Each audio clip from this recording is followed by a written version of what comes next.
भगवान की विरल भक्ति में रम गए तो वो परमात्मा हमको साथ देता।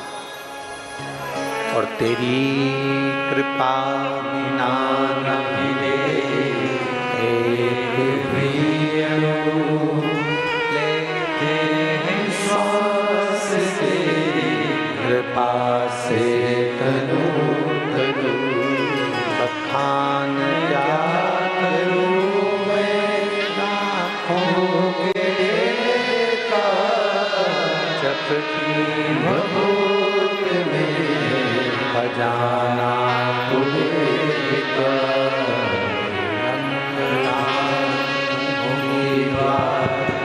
ओमकार तू भोले ओमकार तू आयो शरण तेरा शंभुकार बखान क्या करूं मैं राहों के का चपटी भभूत में खजाना तुझेगा हे गंगाधार मुक्ति वाले ओंकार तू भोले ओंकार तू आयो शक्ति हरि शंभुकार। जब हम शिव की अविरल भक्ति में, जब हम भगवान की अविरल भक्ति में डूबने का प्रयास करते हैं, वो तारने का प्रयास करते हैं,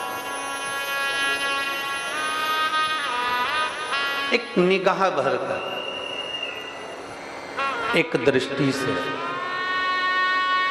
एकाग्र चित्त होकर अपने मन से जब हम भगवान का दर्शन करते हैं तो भगवान हमारी झोली अवश्य भरता है।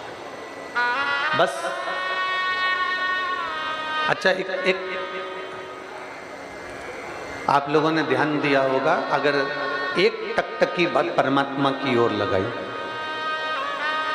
एक दृष्टि भगवान की ओर लगाई, एक दृष्टि महादेव की ओर लगाई और एक दृष्टि संसार में लगाई,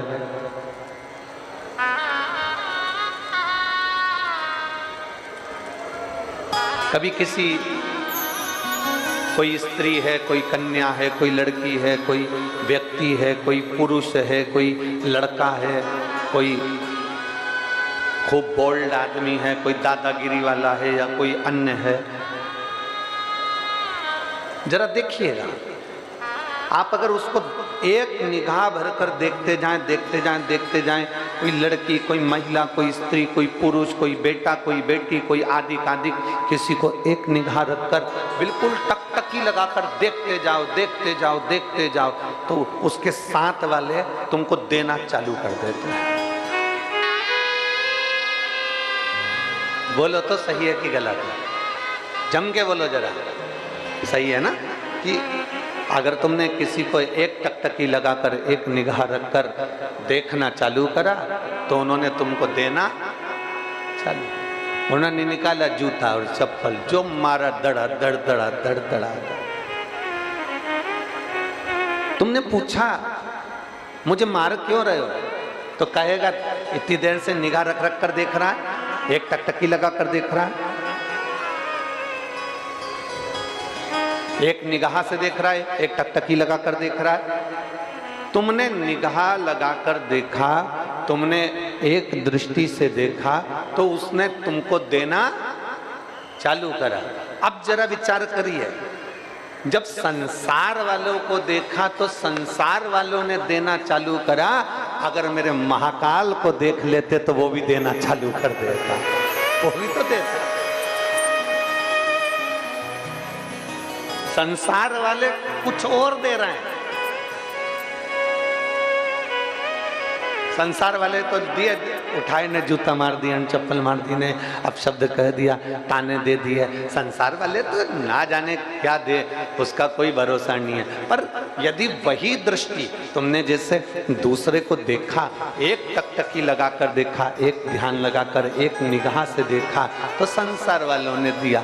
अगर वही निगाह, वही टकटकी, वही ध्यान अगर परमात्मा पर दिया होता, वही टकटकी, वही दृष्टि, वही नेत्र तुमने अगर भगवान को दिए होते तो मेरा भगवान भी देना चालू करता और इतना देता कि तुमसे बटोरा नहीं जाता।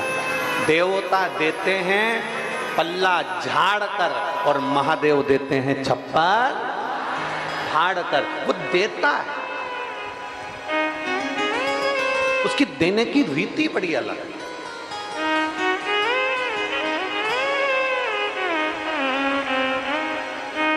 बस आप उस परमात्मा को निहार कैसे रहे, कैसे नहीं?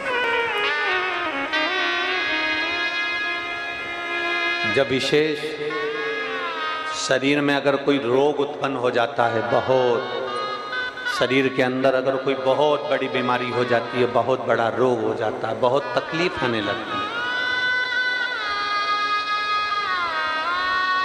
बहुत तकलीफ। डॉक्टर ने कह दिया कमर का गुरिया खसक गया, डॉक्टर ने कह दिया तुम नीचे नहीं बैठ पाओगे, डॉक्टर ने कह दिया तुम्हारी ये हड्डी बढ़ गई है, ये हड्डी का ऑपरेशन करना पड़ेगा। डॉक्टर से जांच करवाते रहो और साथ में एक प्रयोग करते रहो। जैसे ये जलाधारी है, ये शिवलिंग है, यहां से पानी नीचे बहता है, थोड़ा समझिएगा। ये जलाधारी है, ये पानी बहने का स्थान जलाधारी का, ये पीठी का, संपूर्ण पीठी का, ये शिवलिंग। डॉक्टर कह दे कि ऑपरेशन की जरूरत पड़ रही है और तुम्हारा गुरिया खसक गया या तुम्हारी हड्डी बढ़ गई या तुम्हारी हड्डी का रोग बढ़ गया, ये शिवलिंग पर आप भगवान देवादिदेव महादेव को जल चढ़ाएं और जल चढ़ाने के बाद जो जल यहाँ बह कर आता है उस स्थान पर अगर जल चढ़ाया भी नहीं है तो जहां से पानी नीचे की ओर गिर रहा उस स्थान पर गणेश, कार्तिकेय, अशोक सुंदरी वाली जगह से जब जल नीचे की ओर गिरता है उस स्थान पर अपना हाथ लगाकर बस कुछ देर तक उस हस्त कमल को उस स्थान पर लगाएं और भगवान शंकर का पंचाक्षर मंत्र नमः शिवाय या षडाक्षर मंत्र ओम नमः शिवाय या श्री शिवाय नमस्तुभ्यम भगवान का मंत्र का उच्चारण करें। यदि महामृत्युंजय मंत्र का स्मरण आता हो तो महामृत्युंजय मंत्र का स्मरण करें। हाथ का स्पर्श कर कर मार्कंडे बाबा का स्मरण कर कर और उस हाथ में ही थोड़ा सा जल झेल कर नंदी के पास बैठकर उसका आचमन करें। 20 से 22 दिन तक ये आचमन चालू रहने दो और 20 दिन के बाद फिर जांच करवाओ। धीरे धीरे शरीर की गुड़ियां काम करना प्रारंभ करेगी, हड्डी काम करना प्रारंभ, शिव तत्व को प्राप्त, भगवान ओघड़दानी को प्राप्त। एक पत्र है, देखिए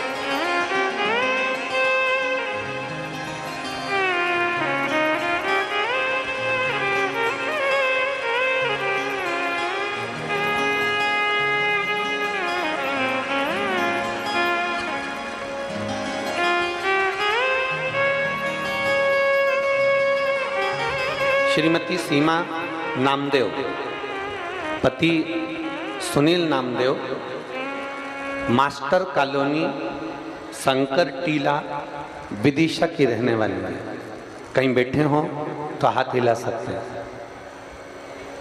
श्रीमती सीमा नामदेव, पति सुनील नामदेव, पता मास्टर कॉलोनी शंकर टीला विदिशा।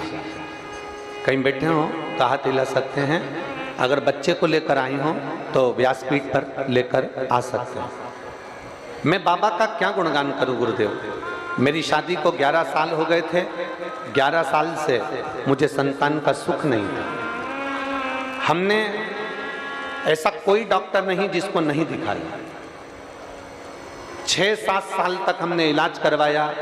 फिर हमने कोई बोलता कि यहाँ चले जाओ, वहाँ चले जाते, कोई कहता वहाँ चले जाओ, वहाँ चले जाते। सब दूर से गोदी भी भरवा ली, सब दूर से नारियल भी झेल कर आ गए, पर संतान का सुख नहीं। तब हमारे पड़ोस की एक बेटी ने हमसे कहा कि आप सीहोर चलें और कुबरेश्वर बाबा के यहाँ पर कंकर शंकर की पूजन करते हैं, और वहां से आने के बाद रोज शंकर के मंदिर जाना प्रारंभ करो।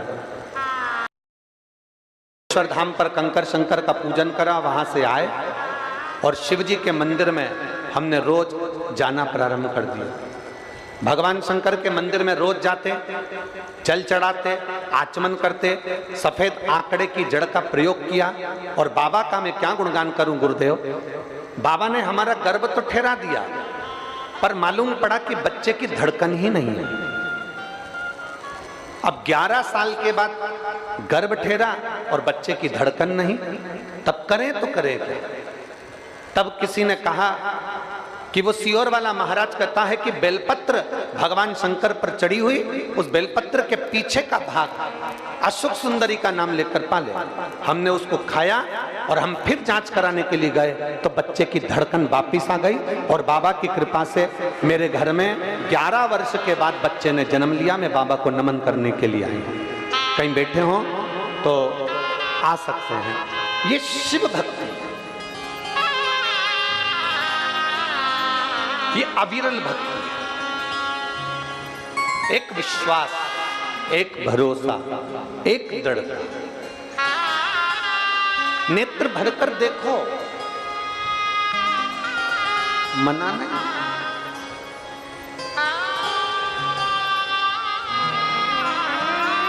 पर शिव महापुराण की कथा कहती है, भगवान शंकर का संवाद कहता है, भगवान देवादिदेव महादेव का चरित्र कहता है। देखना कहां है?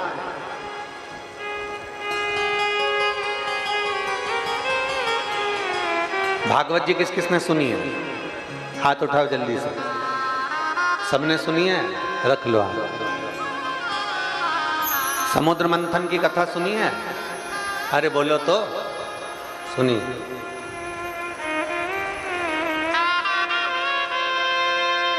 देवता और असुर दोनों ने मिलकर मंथन किया, सुनिए। अरे बोलो तो जम के सुनिए।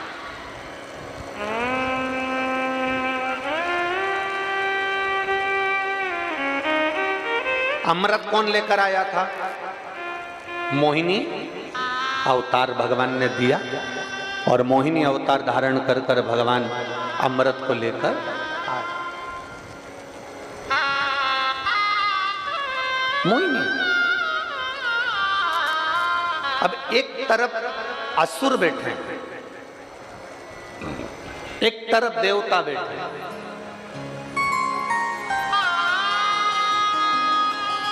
अमृत किसको मिला? बोलो जम के बोलो जल्दी से।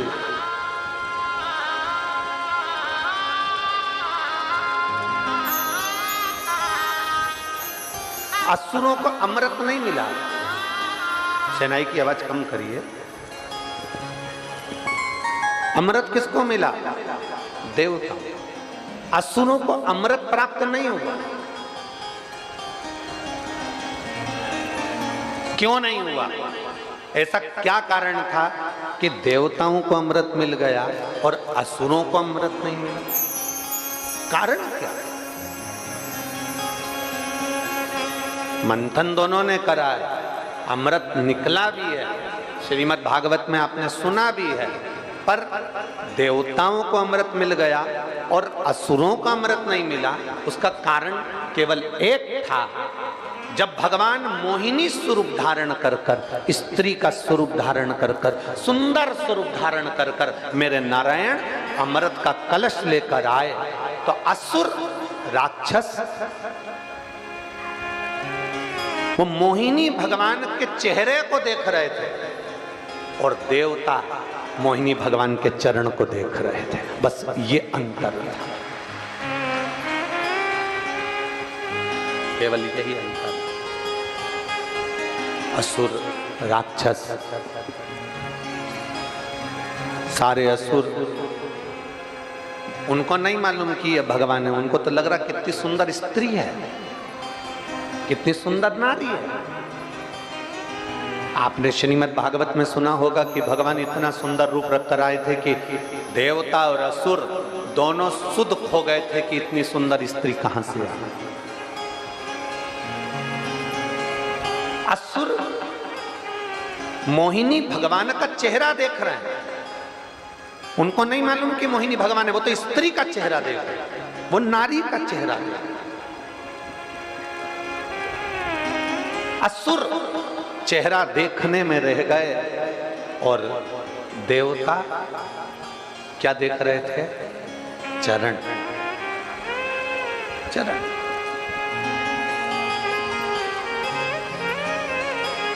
शिव महापुराण की कथा कहती है, किसी पर स्त्री का चेहरा देखने से अच्छा है उसके चरणार बिंद को नमन करो, उसके चरण को देख। पर स्त्री, पर नारी, कभी किसी पर नारी का चेहरा देखने से अच्छा है कि उसके चरण देख। और ये भरी सभा लगी, इतनी बड़ी सभा लगी हुई थी, देवता असुर दोनों बैठे हुए थे। असुर चेहरा देखने में रह जाते हैं और देवता भगवान के चरण देखने में। स्त्री है, उनको भी नहीं मालूम कि ये भगवान है, वो तो चरण देख रहे हैं, चरण। और जिसने, शिव महापुराण की कथा कहती है, जिसने अपनी जिंदगी में मेरे भगवान के चरण देख लिए, जिसने अपनी जिंदगी में भगवान के चरणारविंद को पकड़ लिया, पकड़ लिया, चरणार, जिसने पकड़ लिया, जिसने भगवान के चरणों को देखना प्रारंभ कर दिया, चरणों को छूना प्रारंभ कर दिया, चरणारविंद को देखना प्रारंभ कर दिया। किसी भी मंदिर में, भगवान के शिवालय में, देवालय में, कहीं पर भी जाओ, आप किसी भी मंदिर में पहुंचिए, अगर आते आते आप उस मंदिर की सीढ़ी को, आप उस मंदिर की चौखट को, आप उस मंदिर के शिखर को दर्शन करते हैं। शिखर का दर्शन क्यों करते हैं?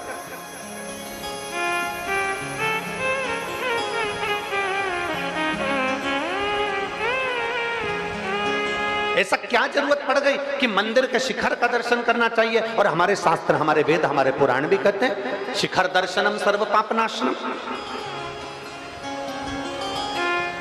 हमारे शास्त्र भी कहते हैं कि शिखर का दर्शन करो। शिखर के दर्शन से हमें मिलता क्या है?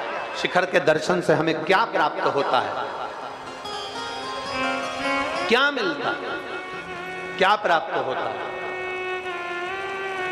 कहा मंदिर 25-50 करोड़ का बनवा लो, मंदिर 100-200 करोड़ का बनवा लो, मंदिर 1000 करोड़ का बनवा लो, पर मंदिर का पूरा मंदिर बनाने के बाद अगर उस मंदिर पर शिखर नहीं है, वो तांबे का, वो पीतल का, वो शिखर छोटा सा उस मंदिर पर अगर नहीं है, तो वो करोड़ों का मंदिर भी मान्य नहीं है।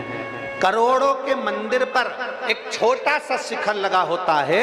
ये हमारा सनातन धर्म कहता है कि मेरे भोलेनाथ भी इस प्रेरणा को देते हैं कि भले करोड़ों लोगों से तुम्हारा संबंध हो, अरबपति, खरबपति और दुनिया के सारे धनपतियों से तुम्हारा संबंध हो, और शिव पुराण की कथा कहती है छोटा सा शिखर ऊपर भगवान ने रखा, उसी तरह छोटे से छोटे व्यक्ति को भी ऊपर रखना, तो तुम भी उन्नति की सीढ़ी पर चढ़।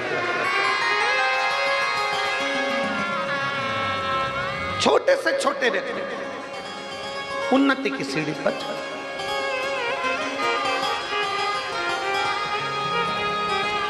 ए भाई,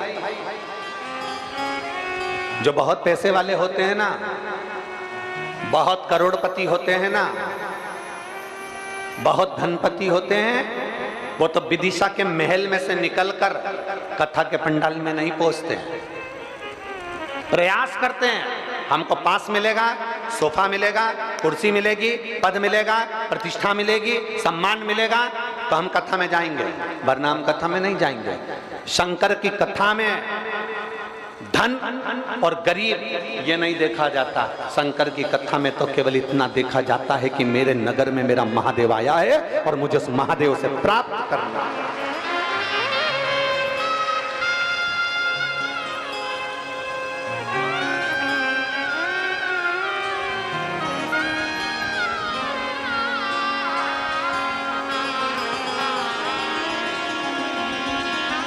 मेरे महादेव से।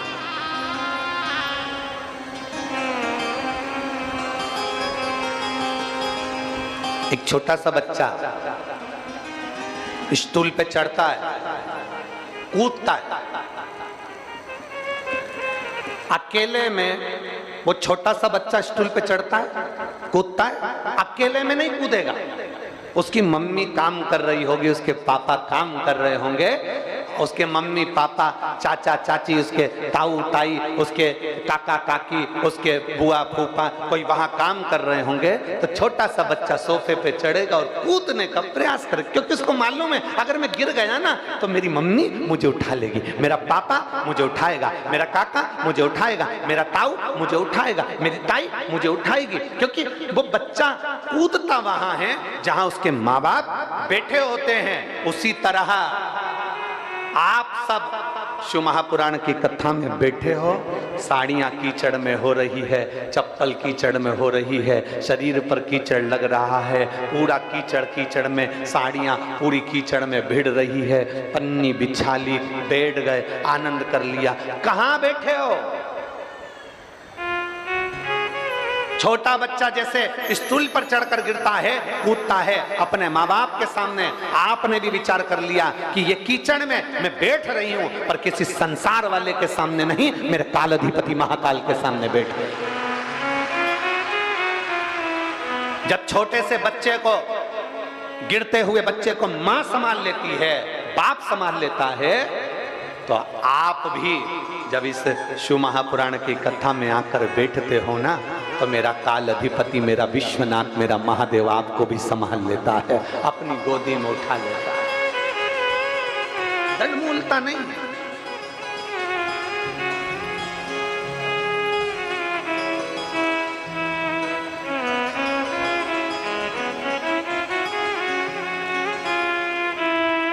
कई लोग ऐसे भी मिलेंगे संसार में, शिव महापुराण की कथा होती है ना, तो जो समिति कथा कराती है या कोई व्यक्ति विशेष कथा कराता है,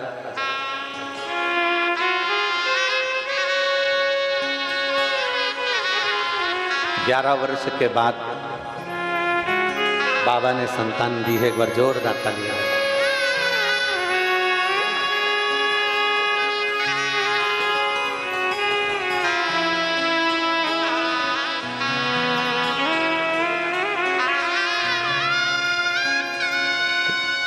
दीदी कह रही है पहले मंदिर नहीं जाते। प्रणाम करो, प्रणाम प्रणाम, हाथ जोड़ो,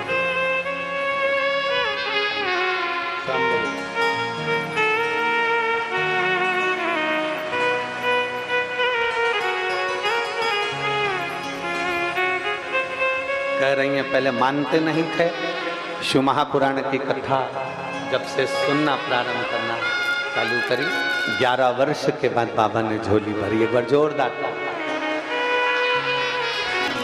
एक शिव तत्व,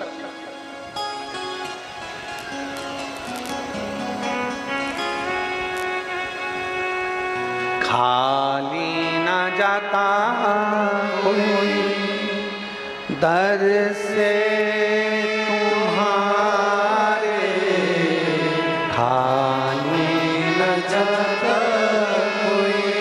दर से तुम्हारे मैं भी खड़ी हूँ,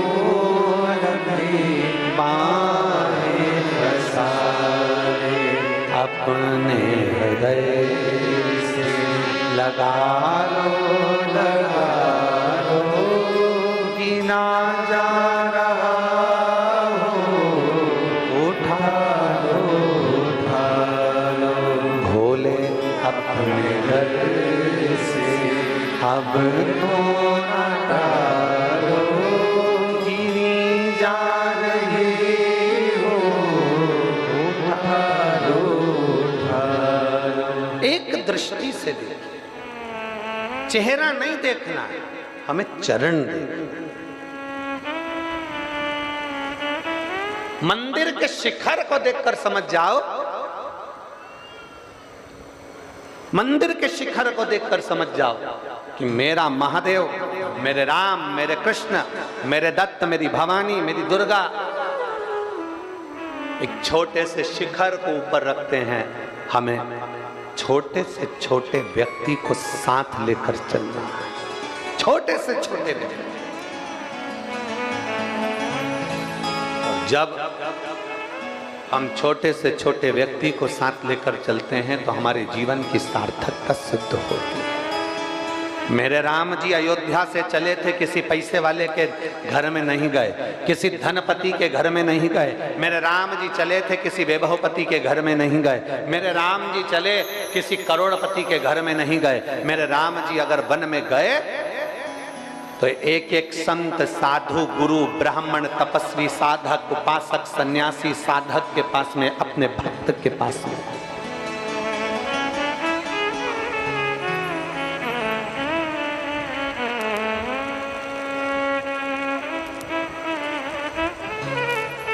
एक साधारण सा साधारण व्यक्ति, चलो एक प्रैक्टिकल करना आप अपनी जिंदगी में, एक प्रैक्टिकल कर लो और प्रैक्टिकल करते रहना चाहिए।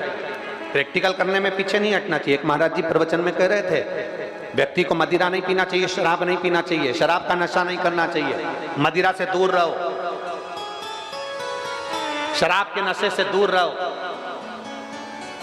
उसी में महाराज का पहचान वाला बैठा था, उठ के खड़ा हो गया, बोलने लगा, वो महाराज तो इतनी बड़ी बड़ी बात कह रहा है, तेरा सग्गा भाई पी के तो नाली में पड़ा, हमको ज्ञान दे रहा, पहले उसको तो समझा ले। महाराज जी ने कहा, देख भैया, मैं भी प्रवचन दे रहा हूं और मेरा भाई भी प्रवचन दे रहा है, मैं मुख से समझा रहा हूं, मेरा भाई प्रैक्टिकल करके दिखा रहा है। तेरी मर्जी है, दोनों में कैसे समझेगा, ये हमारे ऊपर निर्भर करता है कि हम क्या। और प्रैक्टिकल करो, प्रैक्टिकल करते रहना चाहिए, प्रैक्टिकल करो, प्रैक्टिकल करते रहना चाहिए। और हम तो साइंस के स्टूडेंट रहे तो हमारे अंदाजे में रहा कि प्रैक्टिकल करना अपनी जिंदगी के लिए एक अनुभव है। करिए प्रैक्टिकल।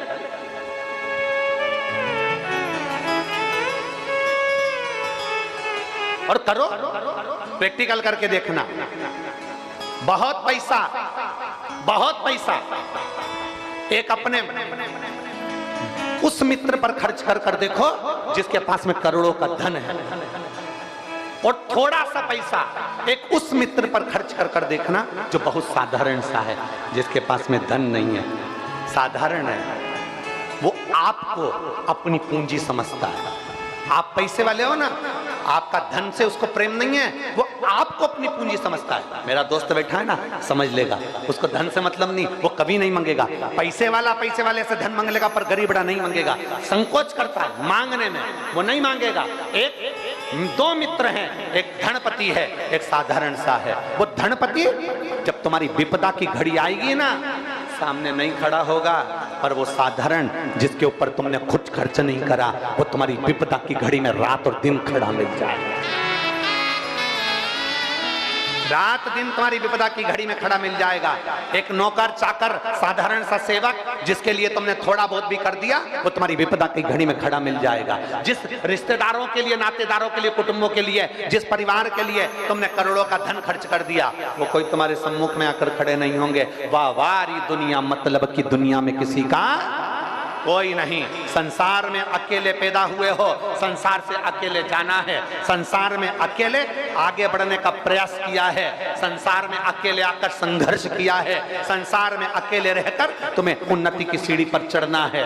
जब तुम चढ़ भी जाओगे अकेले के बल पर, तुमने बहुत कुछ करने का प्रयास कर लिया, तब तुम्हारी उन्नति की सीढ़ी पर चढ़े हुए लोग तुम्हें देख नहीं पाएंगे। इसलिए निवेदन है, अपना संघर्ष, अपना स्नेह छोटों को देना प्रारंभ करिए। अगर भगवान ने आपको धन दिया है, पैसा दिया है, कोई बच्चा पढ़ना चाहता है गरीब का, उस बच्चे को अच्छी एजुकेशन दिलाइए। कोई दवाई की जरूरत है, धन भगवान ने दिया है, उसको दवाई की जरूरत है, उसको दवाई दिलाइए। मत दान करो तुम किसी को भी, 1 रुपया मत दो तुम किसी को, पर अपना अगर भगवान तुम्हें धन दे रहा है और कोई पड़ोसी का बच्चा गरीब है, उसको पढ़ना है, उसको एजुकेशन चाहिए, आप अपने बच्चे को डॉक्टर बना रहे हो, इंजीनियर बना रहे हो, कलेक्टर बना रहे हो, IAS ऑफिसर बना रहे हो, अपने बच्चे को पढ़ाओ, मना नहीं है, पर उस बच्चे के साथ में एक साधारण छोटे से बच्चे को जिसके पास में धन नहीं है, उसको पढ़ाने का प्रयास करना। एक बार तुम्हारी औलाद तुम्हें नहीं पूछेगी, पर जो गरीब के बच्चे को तुम पढ़ाकर कलेक्टर बना दोगे वो बार बार पूछेगा।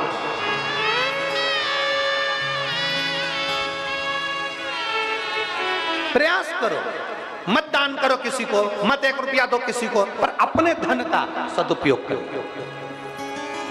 अपने धन का सदुपयोग करो।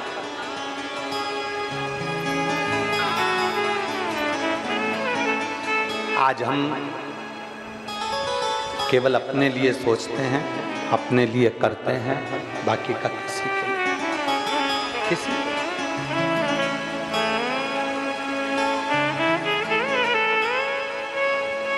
प्रयास करें। इन हाथों से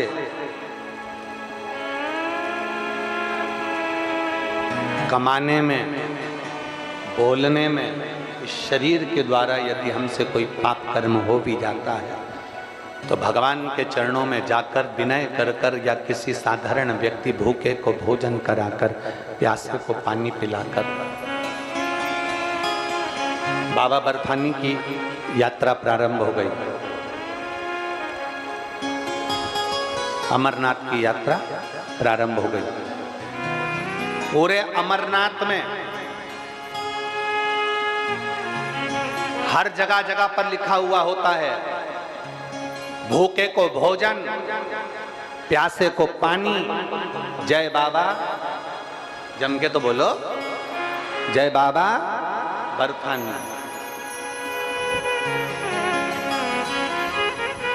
भूखे को भोजन, प्यासे को पानी, जय बाबा बर्फानी। अब ये किसी ने पूछा, गुरुजी ये क्यों लिखते हैं लोग बाग, इसको लिखने से क्या फायदा? हमने कहा उसने पूरी जगह पर लिखा हुआ है, भूखे को भोजन, प्यासे को पानी, जय बाबा बर्फानी। क्योंकि दुनिया के लोगों को ये मालूम है, जब हम उन्नति पर चढ़ते हैं, ऊंचाई पर चढ़ते हैं, जब बहुत आगे बढ़ते हैं, जब हम अमरनाथ की यात्रा के लिए चलते जाते हैं, चलते चलते चलते चलते इतने ऊपर पहुंच जाते हैं कि हमारे पास में वजन लेकर नहीं जाते, सामान लेकर नहीं जाते, भूख भी लगती है, प्यास भी लगती है, पानी ठंडा होता है, पीते बनता नहीं है, भोजन ठंडा मिलता है, करते बनता नहीं है। तो कई लोग, भले तुम्हारे पास में, तुम्हारी जेब में 1000, 2000, 5000, 25-50 हजार रुपए पड़े हों, भले तुम्हारे होटल में लाखों रुपए पड़े हों, परंतु जिस जगह पे जरूरत है उस जगह पर नहीं मिल पाते, उस जगह पर बाबा बर्फानी तुम्हारा पेट भर देता है, उस जगह पर बर्फानी तुम्हें पानी दे देता है।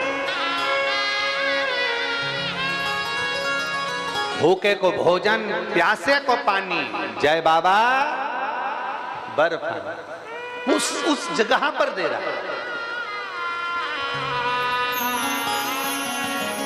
और मैंने तेरे ही भरोसे बाबा, तेरे ही भरोसे हवा बिच उड़ती जावांगी, बाबा डोर हर तो छबीना कटी जावांगी, भोले मेरे तेरी पतन, शंभो मैं तेरी पतन, हवा बिच उड़ती जावांगी, बाबा डोर हर तो छबी। क्यों जी, फिर पॉकेट मनी हो गई खत्म?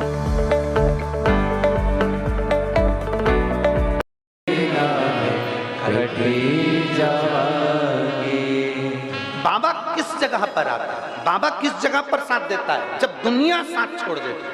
पैसा जेब में पड़ा है, भोजन नहीं मिल रहा, प्यास लग रही है, पानी नहीं मिल रहा, तब मेरा बाबा आता है। एक पत्र है, देखिए,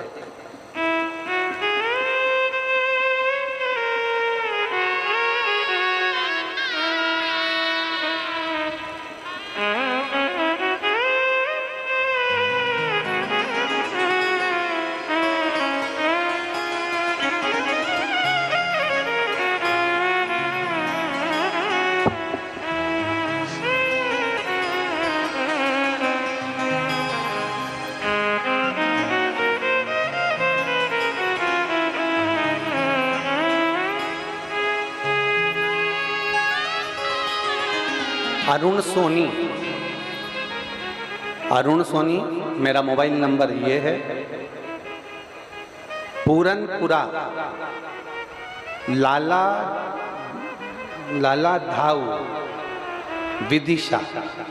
कहीं बैठे हैं पूरन सोनी जी, अरुण सोनी जी, अरुण सोनी जी कहीं बैठे हो तो हाथ हिला सकते हैं, और अगर बैठे हो तो बेलपत्र लेने आप ही हैं, एक बार इससे हाथ हिला दो जी, दिख गए।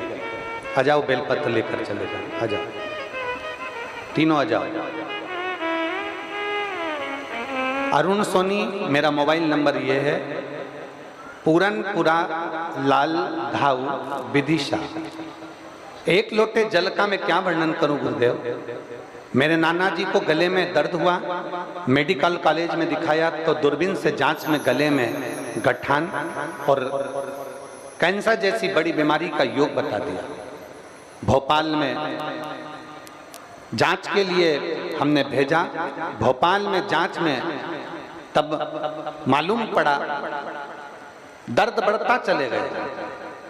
सूरत में हमारे मामा जी ने बुलाया, फिर से सारी जांचें करवाई, उसमें 4th स्टेज का कैंसर आ गया।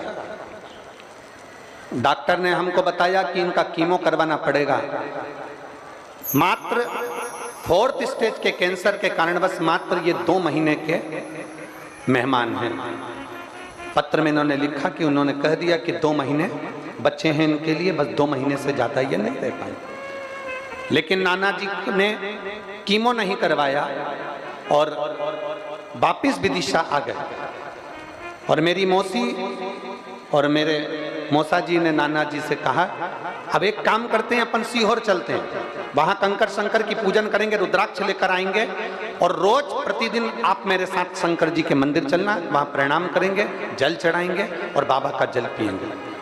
सीहोर गए, रुद्राक्ष लाए, तांबे के कलश में उसको गलाते और शिव जी को जल चढ़ाते और नाना जी को पिलाते। गुरुदेव, नाना जी के आहार नली से भोजन नहीं जा रहा था क्योंकि उनको गठान हो गई थी, तो भोजन बंद हो रहा था। पर हमने बाबा से प्रार्थना करी, रोज भगवान शंकर का रुद्राक्ष का जल दिया और शिव जी को रोज प्रणाम कर कर उनकी बेलपत्र ला कर देते। बाबा का मैं क्या गुणगान करूं गुरुदेव, बाबा तो बाबा हैं। हमारे नाना जी ने खाना खाना प्रारंभ कर दिया, उनका पहले लिक्विड ले रहे थे, अब भोजन करना प्रारंभ करा और धीरे धीरे धीरे धीरे बाबा की कृपा से 22 जून को हम 22 जून 2024 को वापिस मेडिकल कॉलेज में जांच प्रारंभ हुई और जांच में आया कि इनका शरीर ठीक है और बीमारी समाप्त की ओर है। मैं बाबा को धन्यवाद देने के लिए आया हूँ। लाइन अच्छी लिखी है, आप और हम गुनगुनाते हैं।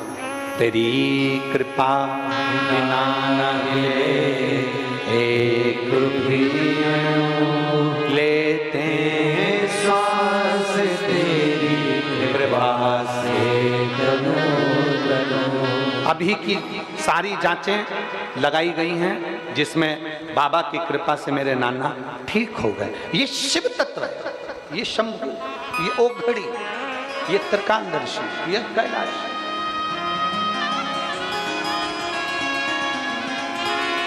आप कुछ दें ना दें, मेरे महादेव को एक लोटा जल जरूर, सारी समस्या का हल। जम के बोलो जरा, सारी समस्या का हल बोल बम का नारा है, उसके आश्रित हो जाओ, उसके आश्रित।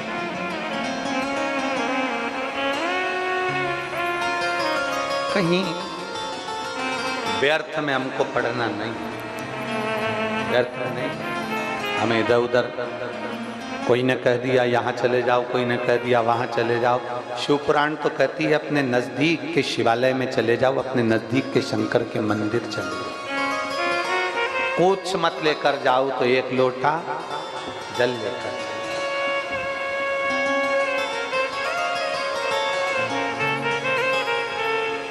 क्या लेकर? बाबा के चरणारविंद का स्मरण करो, लगाओ चरणों का स्मरण। और नैनों के दोनों नैनों के दोनों प्याले कुछ भीख मांगने आया। उसके चरणों में पहुंचकर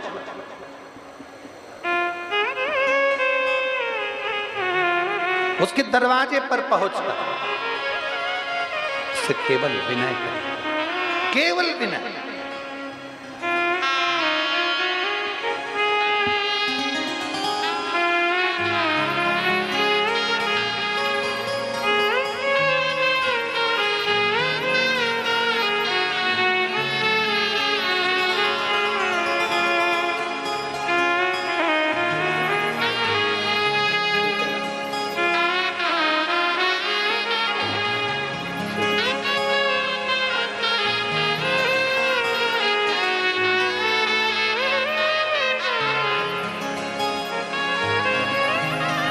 शिव तत्व कह रही हैं, कथा सुनी, शंकर जी पर इतना भरोसा हो गया था, हमारे पिताजी को इतना भरोसा हो गया कि उन्होंने कह दिया था अब मेरा भोलेनाथ जैसा रखेगा वैसा रहूंगा।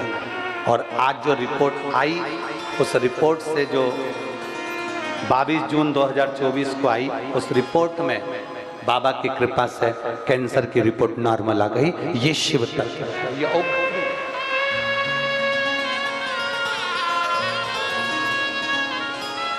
और तुम आना भोले बाबा, तुम आना भोले बाबा मेरे मकान में, तेरा डमरू डम डम बाजे सारे जहान।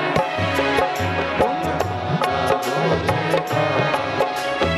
आना भोले बाबा मेरे मकान में, तेरा डमरू डम डम बाजे सारे जहान, तेरा डमरू डम डम बाजे सारे जहान, तेरा डमरू डम डम बाजे सारे जहान।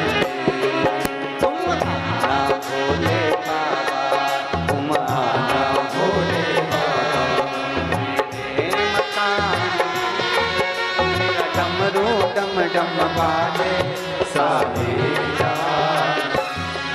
तुम आना भोले बाबा, तुम आना भोले बाबा मेरे मकान में, तेरा डमरू डम डम बाजे सारे जहान। बड़े भाव राधे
जी को लाना, संग सीता जी को लाना, तुम राम जी को लाना, तुम राम जी को लाना, संग सीता जी को लाना, संग सीता जी को लाना।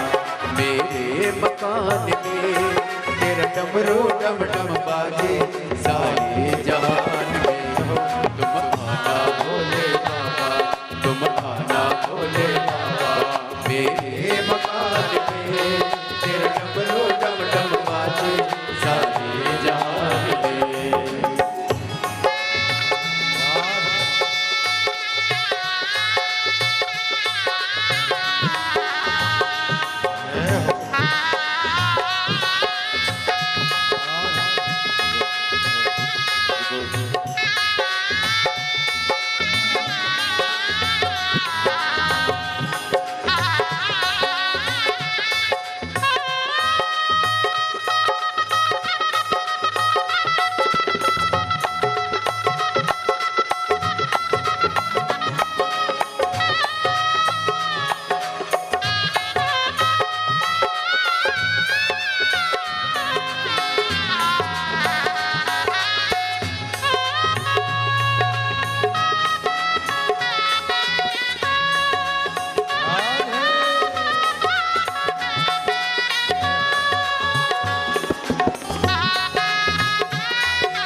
लाना, तुम राम जी को लाना, संग सीता जी को लाना, संग सीता जी को लाना।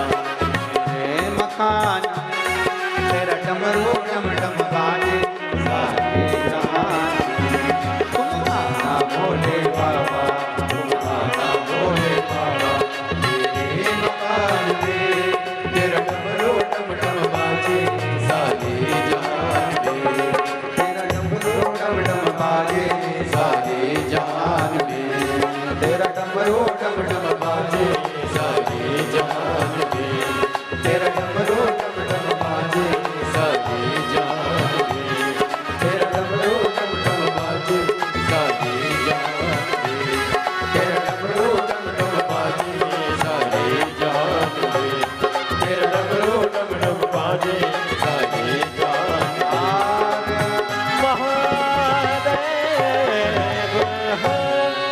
अपने स्थान पर बैठकर भगवान शिव जी से आज कथा का विराम दिवस भी है।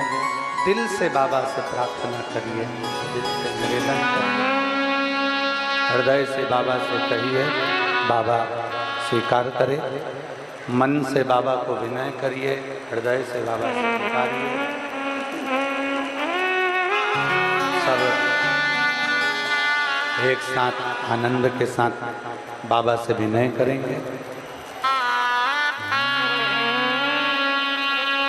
श्री शिवाय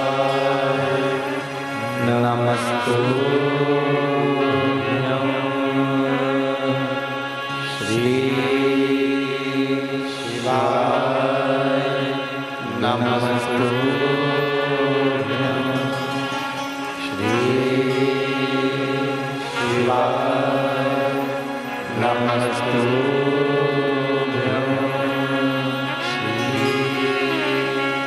शिवाय नमस्तुभ्यं, श्री शिवाय नमस्तुभ्यं। भोला सब दुख काटो हमारा, ओ भोला सब दुख काटो हमारा। शिव शंकर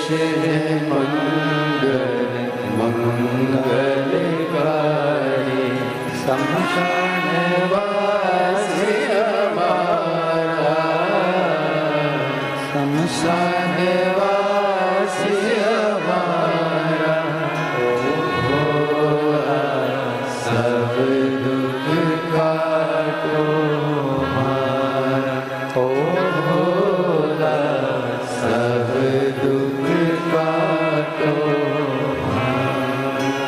भगवान शिव की कथा कर रहे हैं, ओगड़दानी का चरित्र का शिव महापुराण वर्णन कर रहे हैं।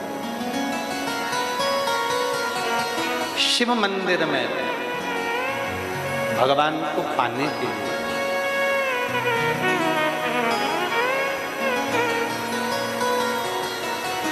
किसी दूसरे से अपने मन की बात, अपने हृदय की बात या अपने दुखड़े आप किसी से कह भी दोगे तो कोई तुम्हारे दुख को कम करने वाला नहीं है। कौन कम करे?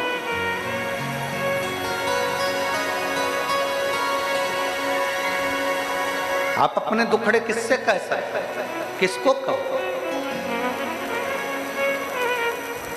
दुनिया वालों से अगर अपने दुखड़े कहोगे तो लोग हंसेंगे, केवल हंसेंगे। आप परमात्मा से अपने मन की बात कहेंगे तो वो परमात्मा श्रवण करे।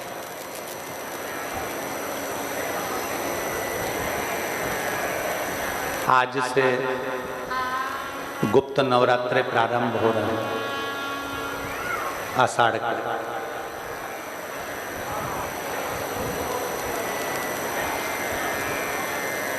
गुप्त नवरात्रे का मतलब क्या होता है?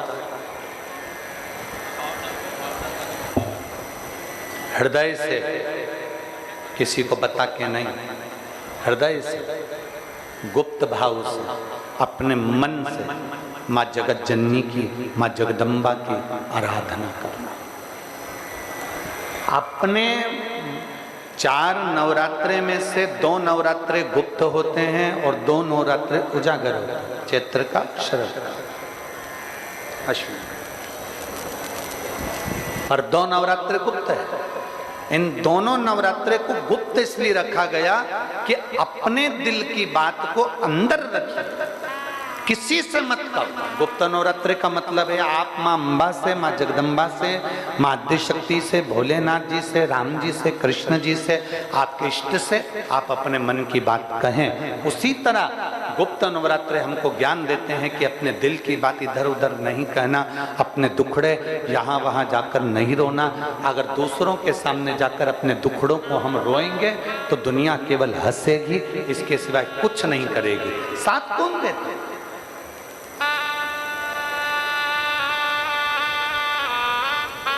ज्ञान देने वाले दुनिया में मिल जाएंगे पर सहयोग देने वाले कम मिलेंगे। ज्ञान देने वाले तुरंत मिल जाएंगे पर सहयोग देने वाला कोई नहीं मिलेगा, कोई नहीं मिलेगा।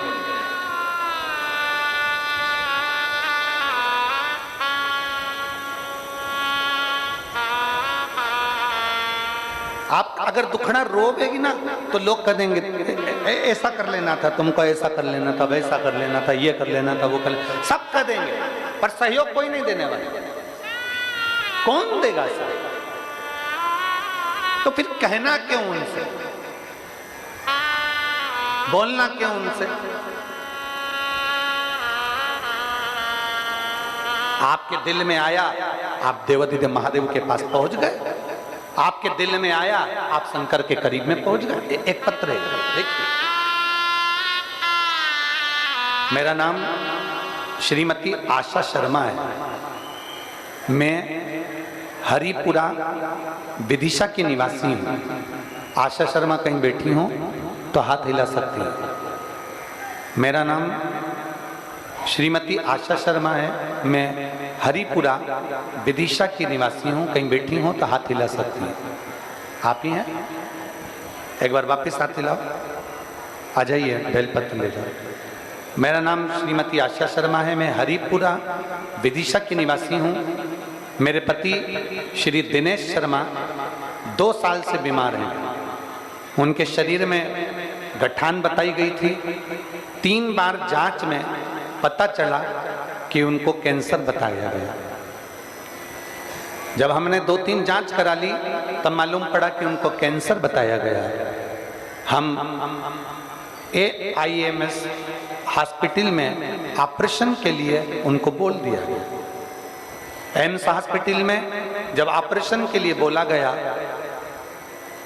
ऑपरेशन कराने के पहले हमने विचार करा कि हम इनको ऑपरेशन हम कराएंगे पर थोड़ा रुक कर कराएंगे। हमने डॉक्टर साहब से कहा हमको थोड़े से दिन दे दो, उसके बाद हम ऑपरेशन करा लेते हैं। डॉक्टर ने कहा ऑपरेशन कराना जरूरी है क्योंकि कैंसर फैलता है।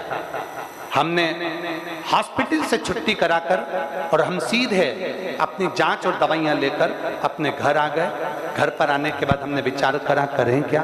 फिर हम कुबेरेश्वर धाम गए, वहां से हम एक रुद्राक्ष ले आए, कंकर शंकर की हमने पूजन कर ली और रुद्राक्ष लाकर, पत्र को आप लोग पढ़ सकते हो लेडी पर, रुद्राक्ष को लाकर जल में गलाकर वो जल हम शिव जी को चढ़ाना प्रारंभ कर दिए। हम बाबा को जल चढ़ाना प्रारंभ करें, वो जल लाकर अपने पति को देना प्रारंभ करा और धीरे धीरे धीरे धीरे हमने 15 दिन निकाल दिए और 15 दिन के बाद हमने वापिस एम्स हॉस्पिटल में फिर जांच कराया। तो जांच कराने पर उन्होंने कहा अब इनके शरीर में कैंसर की गठान नहीं है और कैंसर नहीं है, रिपोर्ट नॉर्मल आ गई। मैं बाबा को यहाँ प्रणाम करने के लिए आ जाओ। मेरा नाम श्रीमती आशा शर्मा, मैं हरिपुरा विदिशा की निवासी हूँ। अब रिपोर्ट नॉर्मल आ गई, गठान भी नहीं, कैंसर भी। ये शिव तत्व के प्रति, भगवान शंकर के प्रति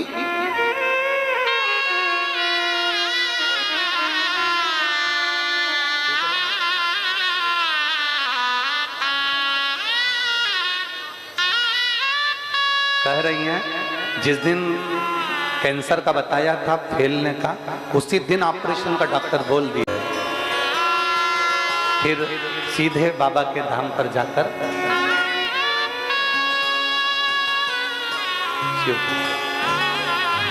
एक अविरल भक्ति, एक विश्वास शिव के प्रति जागृत कर। और जब LED नहीं चल रही है, LED नहीं चल रही कि आवाज नहीं आ रही है?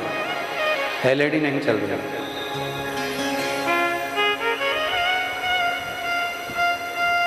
LED चालू करवा दीजिए LED वाले।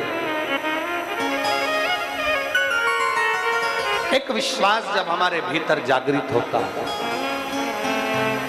एक भरोसा जब हम मेरे भोले बाबा के प्रति जागृत कर लेते हैं तो ये निश्चित है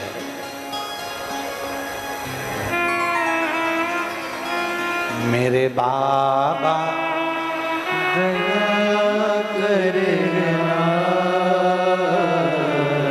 मैं तेरे भरोसे हूँ। भोले बाबा दया करना, मैं तेरे भरोसे ना घर के भरोसे हूँ, ना परिवार के भरोसे हूँ, ना घर के भरोसे हूँ, ना परिवार के भरोसे हूँ। मेरे बाबा दया करना, मैं तेरे भरोसे हूँ। भोले बाबा दया करना, मैं तेरे भरोसे हूँ। हम आश्रित हो जाएं, जगत पर आश्रित नहीं होना।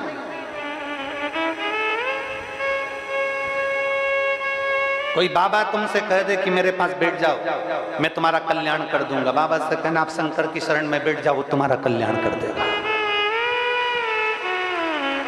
किसी के चक्कर में नहीं पड़ना, किसी ढोंग ढकोसले में नहीं पड़ना, किसी प्रपंच में नहीं पड़ना। हमें बैठना है हमारे देवाधिदेव महादेव के चरणों में जाकर बैठना। दुख आया है शंकर के मंदिर में एक लोटा जल लेकर पहुंच जाओ। किसी के पास कहां जाओगे, किससे कहोगे, किसके आगे जाके दुखड़ा रोगे, किससे विनय करोगे? शंकर की शरण में जाकर उसके चरणों में बैठ जाओ, उसके चरणों में। और शिव जी के मंदिर की सेवा करना प्रारंभ करो। सेवा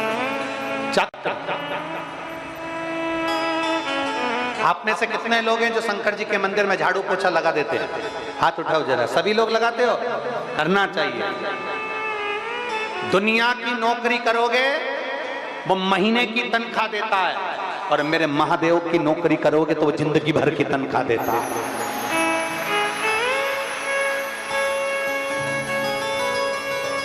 जिंदगी भर की तनख्वाह मेरा देवाधिदेव महादेव प्रदान करता है, केवल महीने की नहीं, जिंदगी भर। आप आश्रित हो उस पर। हम सब कहीं ना कहीं किसी न किसी रूप में हम इधर उधर भटक रहे हैं। हम भटकना छोड़कर भगवान की शरणागति ग्रहण करें। असुरों ने भगवान का चेहरा देखा था और देवताओं ने भगवान के चरण देखे थे। कभी भी मंदिर, शिवालय, देवालय जाइए, भगवान के चरण देखना प्रारंभ कर दिए। हमारे पुष्टि मार्ग में 5 दर्शन की मूलता है। हम आटोयाम के दर्शन नहीं बोल रहे, हम पंच दर्शन की बात कर रहे हैं। हमारे पुष्टि मार्ग में आटोयाम के दर्शन तो होते हैं, पर हमारे पुष्टि मार्ग में 5 दर्शन की मूलता होती है। सबसे पहला दर्शन भगवान के चरणारविंद का। दूसरा दर्शन भगवान के नाभि कोश का, जो कि मंगला में होता है, नाभि का दर्शन। तीसरा दर्शन भगवान के वक्षस्थल का। चौथा दर्शन भगवान के नेत्रों का।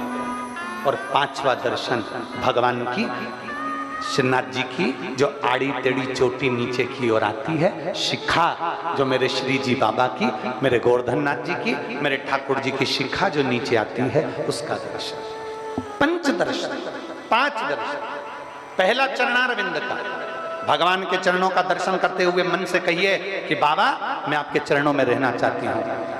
नाभि का दर्शन करते हुए कहिए बाबा आपकी नाभि इतनी गहरी है कि आपने ब्रह्मा जी को कमल के पुष्प के ऊपर प्रकट कर दिया, अपनी नाभि से बाहर निकाल दिया। जैसे नाभि गहरी है वैसे ये भव सागर गहरा है, इससे हमको बाहर निकाल दो। तीसरा दर्शन वक्षस्थल का, हृदय।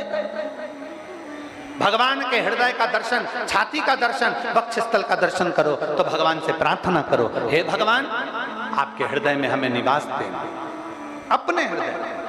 क्योंकि ये मेरी जितनी जीजियां बैठी हैं, आम का अचार डालें, नींबू का अचार डालें, चाहे गोंदे का अचार डालें, लेसुए का अचार डालें, चाहे गाजर का अचार डालें, चाहे मूली का अचार डालें, ये अचार कभी भी स्टील के बर्तन में नहीं रखते। बोलो तो मेरी जीजियां सही है? स्टील के बर्तन में अचार नहीं रखती, पीतल के बर्तन में अचार नहीं रखती, लोहे के बर्तन में अचार नहीं रखती, तांबा कांसे के बर्तन में अचार नहीं रखती। मेरी बहनें चीनी कांच की बरनी में अचार को रखती हैं, क्योंकि इनको मालूम है कांच की बरनी में अचार सुरक्षित रहेगा, चीनी की बरनी में अचार सुरक्षित रहेगा। तो भगवान से कहना, भगवान तुम्हारे हृदय से सुंदर कोई बरनी नहीं है, मेरे जैसे अचार की फांक को अपने दिल में रख लीजिए। तुमसे अच्छी हृदय जैसी बरनी कहां मिलेगी? रख। और भगवान अपने हृदय में आपको रख लेते हैं।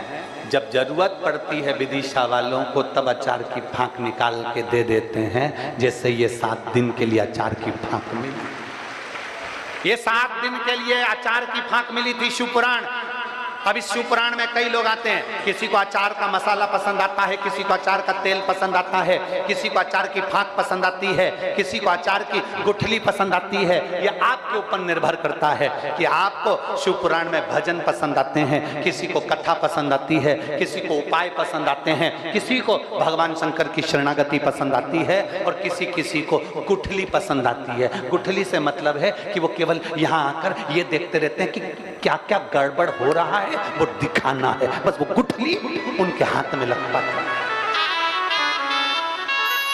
अरे अचार की बरनी खुली है, तेल चाट लो, मसाला चाट लो, फाक चाट लो, बन सके तो उसका सुगंध ले लो, उसको खा लो। गुठली से मतलब तुमको क्या है? पर फिर भी इतना सारा कीचड़ है, लोग इधर से निकल के जा रहे हैं और मालूम पड़े हमारे विदिशा में कथा हो रही है, अच्छे से अच्छा अचार मिल रहा है, उसको चाटने का प्रयास करो, गुठली को खा खा के उसका रोंगड़ा मत निकालो।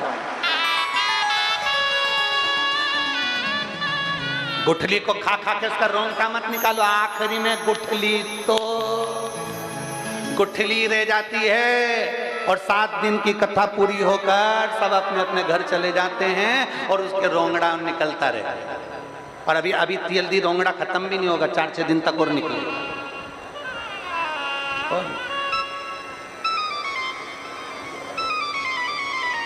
भगवान से कहो, प्रथम दर्शन चरण का, दूसरा दर्शन नाभि का, तीसरा दर्शन हृदय का, चौथा दर्शन भगवान की निगाह का। नेत्रों का दर्शन करिए मेरे भगवान के, नेत्रों से नेत्र मिलाने का प्रयास करिए। मेरे ठाकुर जी के, मेरे श्री जी बाबा के, मेरे गोवर्धन नाथ जी के नेत्र तिरछे हैं, मेरे ठाकुर के नेत्र तिरछे हैं। तिरछे क्यों? क्योंकि जब बाल्टी कुएं में गिर जाती है तो उसको निकालने के लिए जो एंगल डाले जाते हैं वो टेढ़े होते हैं, टेढ़े टेढ़े एंगल डाले जाते हैं, टेढ़े टेढ़े सरिये डाले जाते हैं। टेढ़े टेढ़े सरिये जब नीचे जाते हैं तो कुएं में से बाल्टी निकाल कर ले आते हैं। उसी तरह ये भव सागर गहरा है, हम जब भगवान के नैनों का दर्शन करते हैं तो उसमें अटक जाते हैं तो भव से पार हो जाते हैं। ये चौथा दर्शन।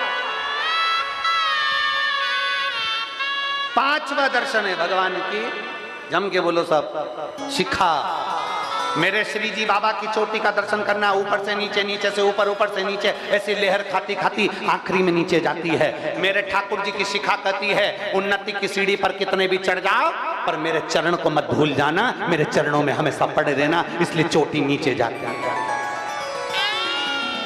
चरण पर ध्यान देना, मुखाग्रविंद पर ध्यान नहीं, चरणों पर दीजिए। किसी पर नारी को अगर देख भी रहे हो तो उसका चेहरा नहीं, उसके चरण देख लीजिए। चरण। मेरे लक्ष्मण जी से पूछा गया था क्या ये तुम्हारी भाभी के जेवर हैं? सुनिए रामचरितमानस, अरे बोलो तो जम के सुनिए सबने। तुम्हारी भाभी के जेवर हैं, आभूषण हैं, इन आभूषण को तुम पहचानते हो लक्ष्मण? लक्ष्मण जी कहते हैं मुझे नहीं मालूम कि भाभी गले में क्या पहनती थी, मुझे नहीं मालूम कि भाभी सिर पर क्या पहनती थी, मुझे नहीं मालूम कि मेरी भाभी माँ अपने हाथों में क्या पहनती थी, मुझे नहीं मालूम कि मेरी भाभी माँ तगड़ी कमर में क्या पहनती थी। मेरी भाभी माँ के तो केवल पाँव के नूपुर और उनकी बिछुड़ी को मैं पहचानता हूँ, क्योंकि मैंने कभी उनका मुख का दर्शन नहीं करा, उनके चरण का दर्शन। ये है हमारा सनातन धर्म, ये है हमारा हिंदू धर्म।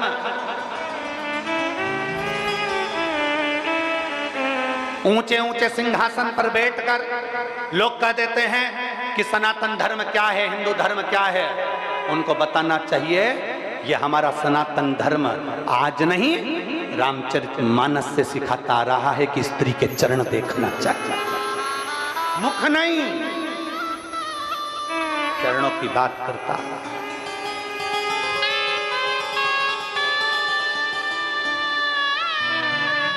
पूछा गया तुमने चरण, तुम क्या हार देखते हो? नहीं। तुमने बेंदा देखा? नहीं। तुमने चूड़ा देखा? नहीं। मैंने नहीं, मैंने हार नहीं देखा, मैंने चूड़ा नहीं देखा, मैंने तकड़ी नहीं देखी, मैंने कान के कुंडल नहीं देखे, मैंने नथड़ी नहीं देखी, मैंने नहीं, मैंने तो केवल देखा है तो मेरी भाभी माँ के केवल चरण देखें, केवल चरण। जरा विचार करिएगा, भाभी माँ के केवल चरण देखें, केवल चरण। बच्चे ने फोटो बनाया है, बहुत बहुत सारा।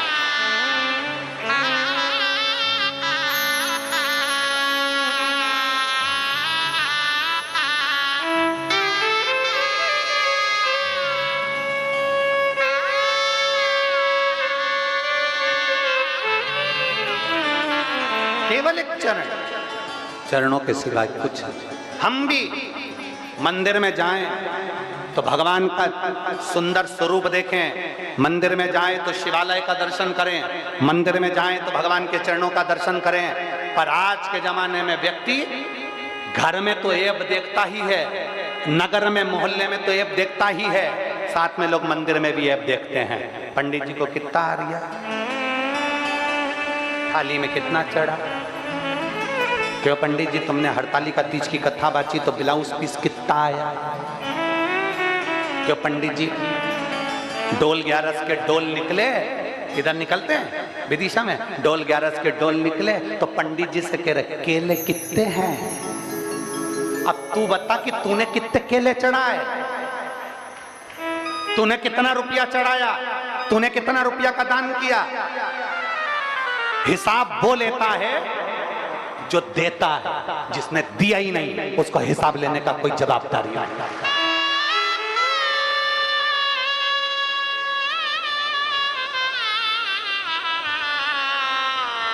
उसको जवाबदारी नहीं है। क्यों महाराज जी, मंदिर में गए तो सबसे पहले थाली देखी, मंदिर में गए तो सबसे पहले जाले देखे, मंदिर में गए तो सबसे पहले साफ सफाई देखी, मंदिर में खड़े होकर के दिया। कितनी गंदगी हो रही महाराज, तुम ध्यान नहीं रखते। पंडित जी हम तुम्हें महीने की तनख्वाह देते हैं, तुम ध्यान नहीं देते। पंडित जी है, नौकर नहीं, उसके लिए सम्मानजनक शब्दों का प्रयोग होना चाहिए।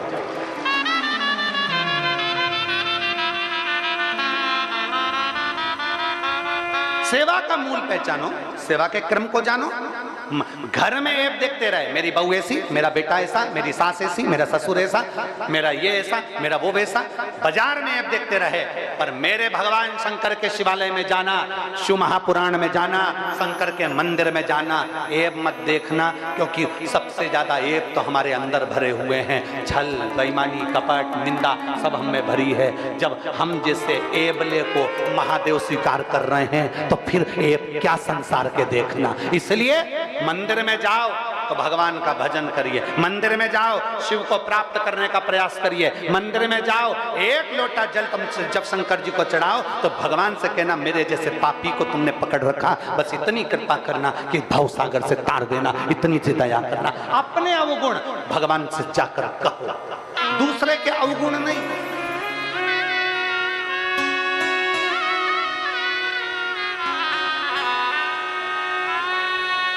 और मंदिर जाते समय अगर कोई तुमको ज्यादा ताने दे, अपशब्द बोले, तुम पे हंसे, उसे हंसने दो, ताना दे, देन दो, आड़ा टेढ़ा बोले, बोलने दो। तुम तो वो जितना जितना तुमसे आड़ा टेढ़ा बोले, तुम्हारे जो मंदिर जाओ और तुमसे कोई आड़ा टेढ़ा बोले, तुम उतनी जोरदार खजूर वाली छोटी बना के और अच्छा अच्छा जूड़ा बना के और सिर पे पल्लू डाल के और बढ़िया हाथ में लोटा लेकर जाओ। आग लगे बस्ती में अपन रहे हो मस्त। वो जितना बोले अपन उतनी जोरदार चल, जितना बोले। शिव स्तुति है, शंकर को तुम्हारे अंदर के अवगुण मेरे महादेव के सम्मुख में कह दो। ये नहीं कि महादेव को नहीं मालूम है, सबका मालूम है, सबका।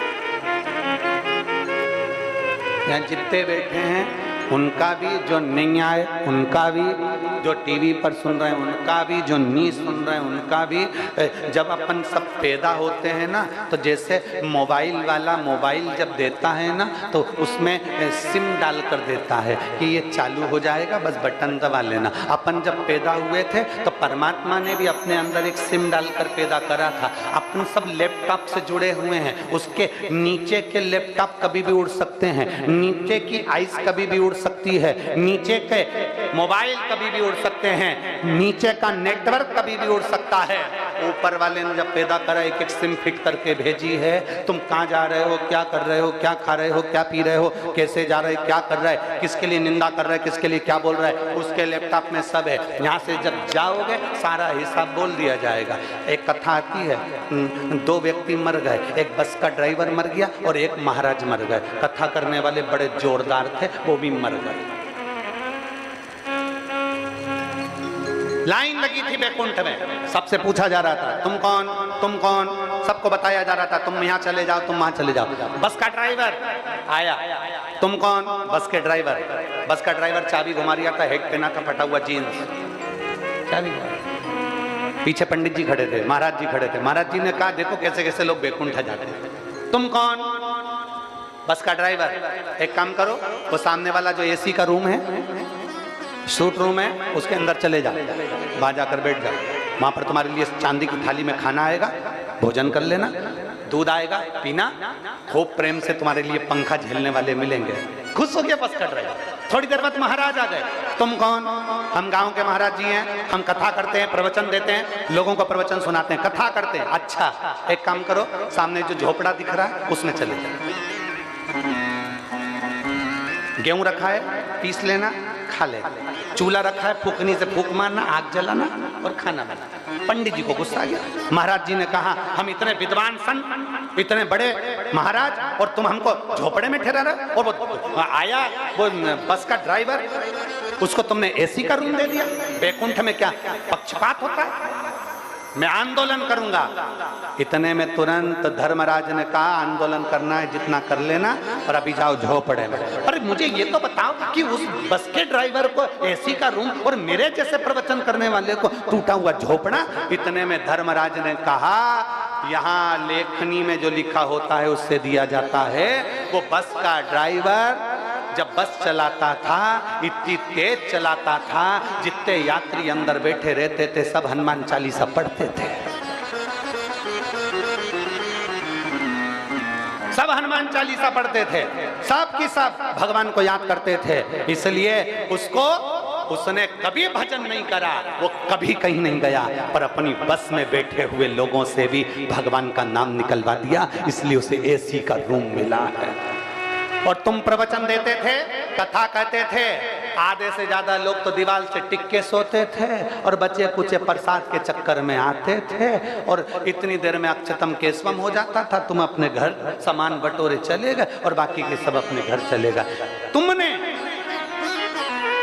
जनमानस को जगाने का प्रयास नहीं करा, सोते हुए को जगाने का प्रयास नहीं करा। एक बार ये संसार के लोगों को सोते हुए को उठाने का प्रयास करिए। और याद रखना, मुर्गा सोते हुए को जगाता है, इसलिए मुर्गे को काट दिया जाता है। और संसार में जो सनातन धर्म को जगाएगा उसको काटने वाले ढेर सारे पड़े हुए। मुर्गा सोते हुए को उठाता है, इसलिए उसको काट दिया जाता है, उसकी आवाज बंद कर दी जाती है। सनातन धर्म को जो जगाने का प्रयास करेगा, सनातन हिंदू धर्म को जो जागृत करने का प्रयास करेगा, दुनिया के लोग उसको बदनाम कर कर उसको काटने का प्रयास करेंगे, उसको बदनाम करने का प्रयास करेंगे, उसको दबाने का प्रयास करेंगे। पर याद रखना, मुर्गा एक काम करता है, भले मरना तो है, जगा के ही मर जाऊं उससे अच्छा सनातनी को जाकर जगा कर ही जाना चाहिए। सनातनी को जाग कर और जगा कर ही जाना चाहिए। मेरे शंकर के दरवाजे पर जाओ, ऐब मत देखिए, खोट मत देखिए। सावन के महीने में शिव को लोटा भर के जल चढ़ाओ तो अपने भीतर के खोट बता दो, बाबा मेरे जैसा पापी संसार में कोई नहीं होगा, पर तू मुझे स्वीकार कर लेना शंभु, मैं तेरे चरणों में पड़ा हुआ हूँ। शंभु शरण मां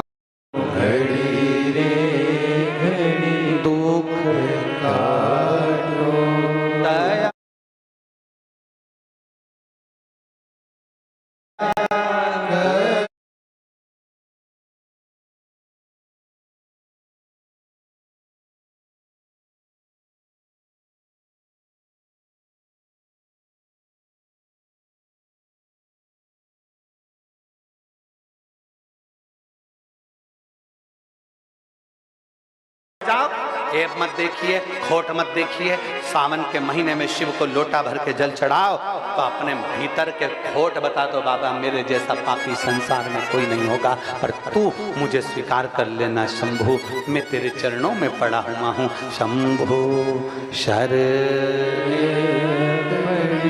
मांगो घड़ी रे घड़ी दुख काटो, दया करीन दर्शन। अपने भीतर के खोट। हाँ, हम जब भगवान के समक्ष एक पत्र है,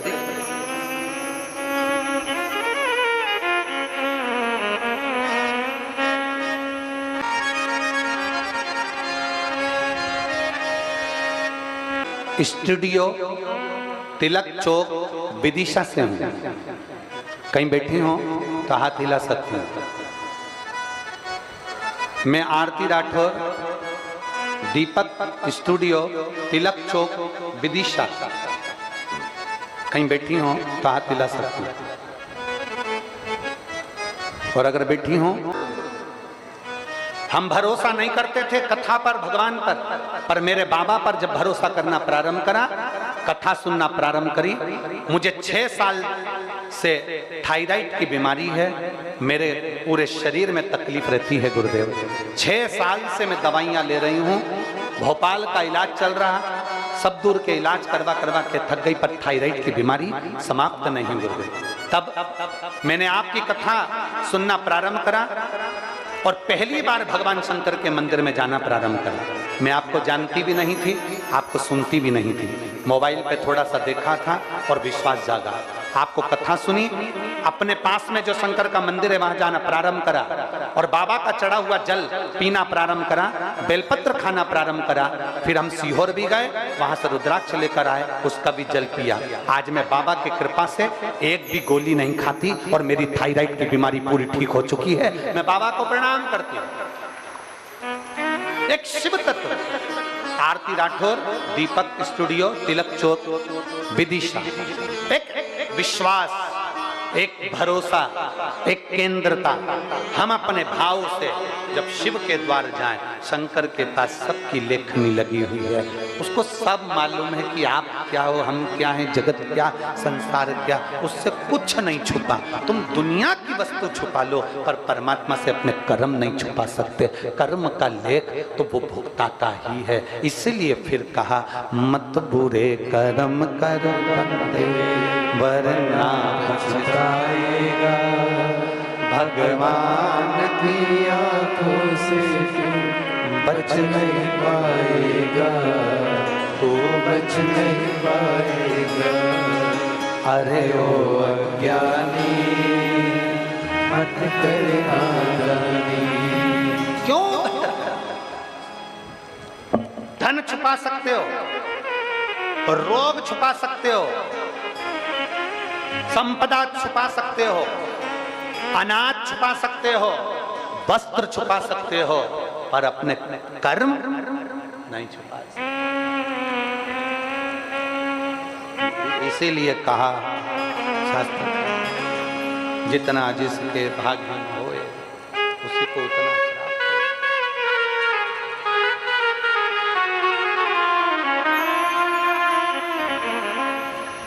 मेरे बाबा के दरबार में सबका खाता है, मेरे बाबा के दरबार में सबका खाता है, मेरे बाबा के दरबार में सबका खाता है, मेरे बाबा के दरबार में सबका खाता है, सबका खाता है यहाँ पर, सबका खाता है, सबका खाता है यहाँ पर, सबका खाता है, सबका खाता है यहाँ पर, सबका खाता है, सबका खाता है यहाँ पर, सबका खाता है, मेरे बाबा के दरबार में,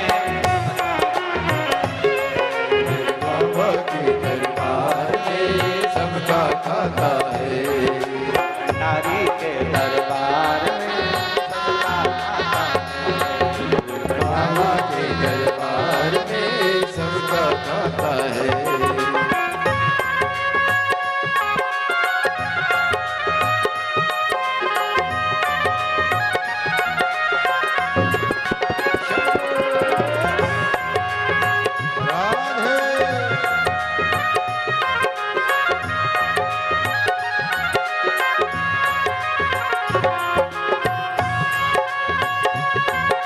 हाँ